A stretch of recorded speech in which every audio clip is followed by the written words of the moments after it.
Hey Isaac, good work with those necromorphs, but I've got some bad news. I was investigating Nicole's private room, Isaac. I'm not gonna lie, it's not good. I went through her magic collection. There's a lot of anime altars in here. I mean, the Tesa deck, it's just filled with smut. I'm pretty sure she drew this one herself. Anyways, I thought you should know. Also, I need you to go to engineering. My printer broke, and we all know I'm gonna need those proxies for F&M.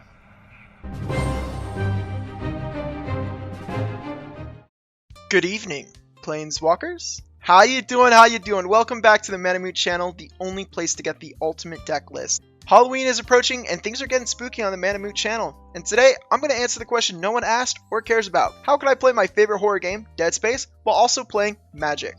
Yes, I too frequently ask myself this question. Wonder no more, Planeswalkers, because the answer is simple. We play Eldrazi, and if that doesn't work, well, we construct a marker at our local F&M. Before we look at the commander, I just want to explain that necromorphs are space zombie hive mind monsters that also are inspired by Lovecraft. The closest thing Magic has is watered down void tyranids, but like a restraining order, that's not going to stop me from enjoying a good deck. So, feast your eyes on today's commander, Zhulodok Void Gorger. This 6 colorless 7/4 Eldrazi gives colorless spells with CMC 7 or greater Cascade. So naturally, this baby should spit out a bunch of value. The strategy is simple. We have fun, because when you're playing a mana curve that would make the rate of inflation in the US jealous, you better believe winning games is going to be tough. But in all seriousness, we plan to ramp and then play a big game ender as early as possible. Now, if you really want to spice up your MTG deck with Dead Space swag, there are actually really cool proxy cards, but I wanted this deck to be playable anywhere you go. Now remember, if you have a commander you want showcased in the video, leave it in the comments or join our channel Discord.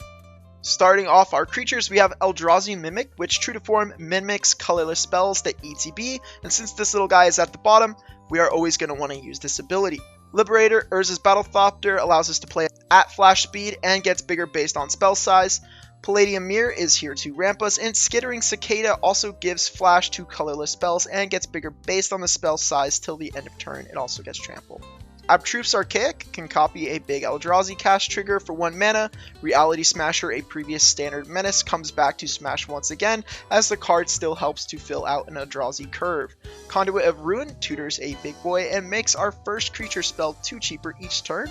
Endbringer is utility on a 5/5 body. Oblivion Sower is here to give us extra lands on a good day, and on a bad day, he's here to beat down. Steel Hellkite is a flying creature with thermonuclear warheads designed to destroy our opponent's boards. Bane of Balaged is a big beatstick that triggers our commander while also having a rude attack trigger. Cityscape Leveler on cast destroys problems, and if he lives long enough, he can do it when he swings. Luckily, this card also has Unearth. Platinum Empyrean is my Timmy include, which is my right as the deck creator. Artisan of Kozilek returns a once-dead creature from the graveyard back to the battlefield, while also having Annihilator 2 stapled on. Phyrexian Triniform is a huge problem, as it will just pump out a bunch of 3/3 colorless Phyrexians, and with Encore, it gets really crazy. Void Winnower makes even spells uncastable, and even creatures can't block, which most of the time turns the game into a cage match, and you have the steel chair. Flayer of Loyalties is a easy way to be targeted by a player for the next few games, as you can steal a creature, make it a 10/10, and then swing it at its owner, making them sacrifice 2 permanents as well. Kozilek Butcher of Truth, the first Titan on this list, draws us 4 cards and comes with a nasty Annihilator ability. Kozilek the Great Distortion can potentially draw cards, but importantly lets us counter spells by discarding cards from our hand with the same CMC. Ulamog, the Ceaseless Hunger, exiles 2 permanents on cast and starts eating people's libraries rather quickly. Pathraiser of Ulamog has Super Menace and some more Annihilator action. Ulamog, the Infinite Gyre, destroys a permanent, but also has Annihilator 4. Blightsteel Colossus, because we should be able to win the game with 1 card. It that Betrays steals sacrifice permanents, and luckily for us, a lot of our creatures specialize in making people sacrifice permanents. Emrakul, the Promised End, is our fitting last creature, which steals someone's turn, which I think is pretty on theme for Dead Space, since it's kind of like the marker taking over someone's mind. We are playing 3 Planeswalkers in the deck. First, we have Karn the Great Creator, because we are playing a lock with Microsynth Lattice, and we play some big artifacts, which is a plus with his ability because it becomes quite threatening. Ugin the Inevitable is here for the static discount and removal he comes with. Ugin the Spirit Dragon is played for his board wipe ability, since our entire deck is colorless, and if we ultimate him, we're probably winning the game. Next, for our spells, we have Spatial Contortion for removal, Warping Well is a counter spell, or a Mana Dork, its removal side should be the least of your priorities. Titan's Presence is more removal that should always remove most creatures. Introduction to Annihilation is replacing Scour to Existence, which is just more removal, it's just 2 mana cheaper.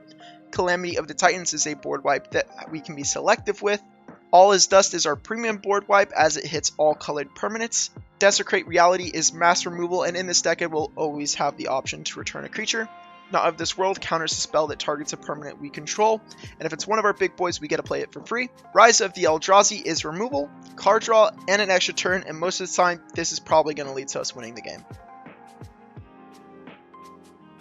Starting with ramp from our artifact and enchantments, we have Soul Ring, Mana Vault, Liquid Metal Torque, which with Karn does nasty stuff, Mind Stone, the Iron Crag, Thought Vessel, Basalt Monolith, and yes, we are playing the Rings of Brighthearth, Pristine Talisman, Unstable Obelisk, Worn Power Stone, Hedron Archive, Sisay's Ring, Stone Speaker Crystal, Thrawn Dynamo, Golem's Eye, the Might Stone, and the Weak Stone, and yes, this card is still colorless. Dreamstone Hedron. Yes, that is all the ramp we are playing. As I said earlier, this deck we are trying to ramp as much as possible early, and then hopefully by like turn 5 or 6 we can start playing some really big cards.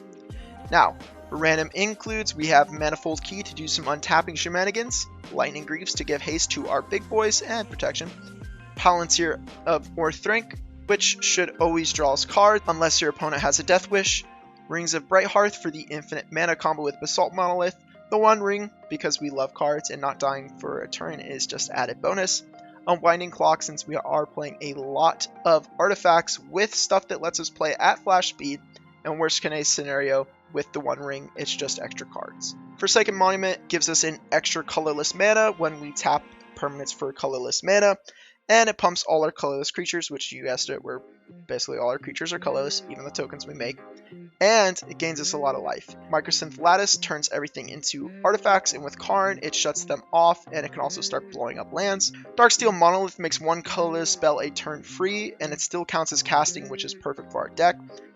To finish things off, we have Portal to Phyrexia and Mini Board Wipe, and then it starts reanimating creatures from a graveyard, which is probably the best flavor win for our Dead Space deck.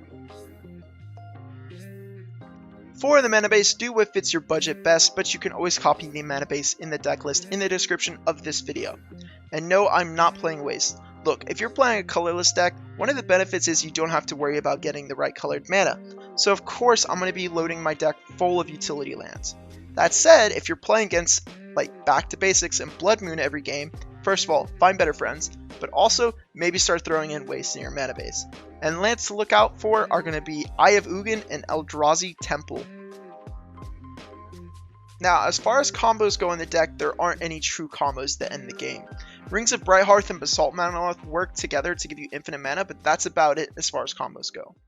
That's all for today's video, and I do hope you guys enjoyed that deck list, and look forward to our next viewer requested commander video. Thanks for subscribing, and I'll see you guys in the next one. Peace.